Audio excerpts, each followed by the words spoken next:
Welcome to What You Up To Now, day 1795. Sharon Horne-Ellstrom here. Name a rose or taste teeth is what I titled this one, which is totally weird, right? What the heck does that even mean? It means have a drink of coffee and then share what you got to share today. Today I created two pieces of content like I do every day. Sharon Horne-Ellstrom, documenting my journey, mostly my online journey as I transition from the brick and mortar corporate world of business to the online world of business. Every once in a while I share some tidbits of lessons learned, some stories about the good, the bad, and the ugly of growing and building and supersizing your own businesses, or just creating an online presence and showing up in the world and in your life. So today, a rose by any other name would smell as sweet is our idiom for today. Oh, magnifying glass fell. And it's, of course, from Romeo and Juliet. I think it's probably very, very, if not one of the most famous idioms and most used. We use it a lot, right? We use it to compare good things to good things and bad things to bad things, no matter what we call them. We do this with a lot of things. Sometimes to take the sting out of it, we rename things. Other times for our own agenda, whatever it might be. Maybe it's a political agenda. Maybe it's a religious agenda. Maybe it's a get attention agenda. Marketers are notorious for making things up and making words up. I think of real estate listings and real estate postings back in the day and all the different ways that people could flower and describe a property. It's just mind-boggling, but it works, right? And it's always up to us to decide and define what things mean to us.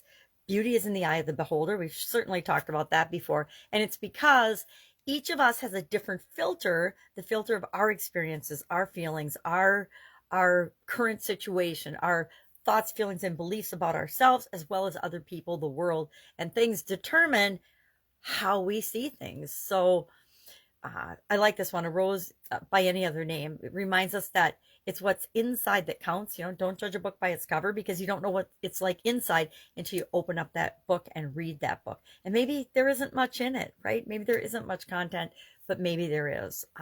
So often, and we're all human beings, we do this automatically. We judge things that we see. Mostly we're just filtering and sorting, not really judging. We're just deciding if it's something we need to pay attention to or not. And a lot of things, most things, we don't need to pay attention to, but we get to pick and choose what we're going to pay attention to. Our time, I will say forever, is our most valuable resource, and we get to decide how we're going to use that time, what we're going to do with it, and what we're going to experience, what we're going to think, what we're going to feel, what we're going to do, who we want to show up as, and how we're going to be in the world.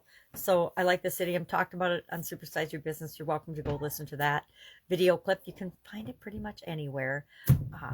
On Supersize Your Business for Female Entrepreneurs group, Supersize Your Business page on Facebook, and then I also share it on YouTube and a plethora of other places because I can, and it's easy and fun to do.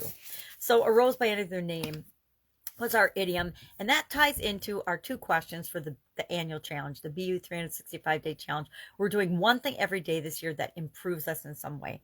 And for the month of December, I thought I'd dial it down a notch and make it a little bit less, cumbersome and hard, because we can't be working on ourselves all the time in the way that it feels like work. We have to be setting up systems and processes and habits and rituals and routines that cause us to automatically move in the direction we want to move in different areas and aspects of our life.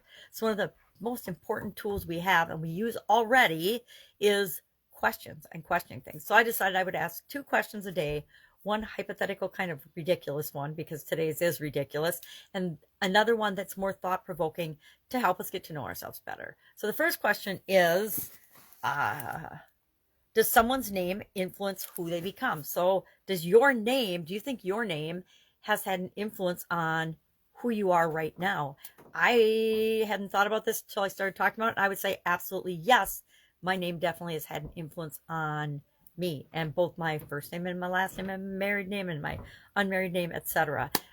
And in a lot of different ways. And recent studies have backed up that, in that our name has a potential, everything has a potential to impact us, right? But our name has a potential to influence our behavior, our physical appearance, our career path, our life choices, our popularity, and how other people perceive us. Absolutely. I've never really thought about that a lot before, because our name is just our name, and for the most part we just figure out how to live with it. We're like some people that are smart enough to actually pick and choose and change their name and create the name and the identity that they want. And it's because our name has a lot to do with our identity, but we get to pick and choose our identity too. So let's do that. And we can make our name whatever we want and make it our own, right? I like my name, Sharon. It's a fine name. So, and Horne, I've gotten used to that, right? With an E at the end. But we talked about then, that was our first question. The second question is a very silly question. And it says, what do teeth taste like? And do all teeth taste the same? I don't even know. I'm going to ask ChatGPT this one today because I don't even want to spend any time and energy thinking about or researching it. All right, that's it. If I can help you anyway, ask. It's the day before Christmas, which is the day before Christmas Eve. One of my favorite days is that I wrap presents and I tie things up and I try to get prepared for Christmas and Christmas Eve and Christmas Day as much as possible ahead of time so I can actually experience, be present, and enjoy the days. All right. Have an awesome day, and I'll, of course, get to you tomorrow. Bye.